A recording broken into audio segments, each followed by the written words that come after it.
నమస్కారాలు. రాజకీయాల్లో నైతిక విలువలు పడిపోతున్నాయనే దానికి నిదర్శనం వైసీపీ. ఎప్పుడు ఏం మాట్లాడతారో, ఎప్పుడు ఎందుకు మాట్లాడతారో అర్థం కాలేని విధంగా వారి ప్రవర్తన ఉంటుంది.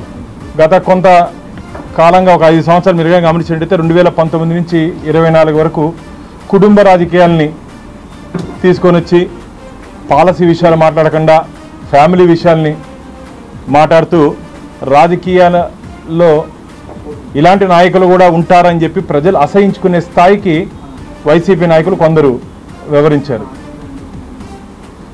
అందుకు బహుమానంగా ఆంధ్రప్రదేశ్ రాష్ట్ర ప్రజలు వైనాట్ 175 అంటే ఎందుకు మీకు వైనాట్ 175, మీరే కదా బటన్ నొక్కేది మా కోసము, మేము కూడా మీకోసం బటన్ నొక్కుతామని చెప్పి 11 స్థానాలకు పరిమితం చేస్తారు ఆంధ్రప్రదేశ్ రాష్ట్ర ప్రజలు.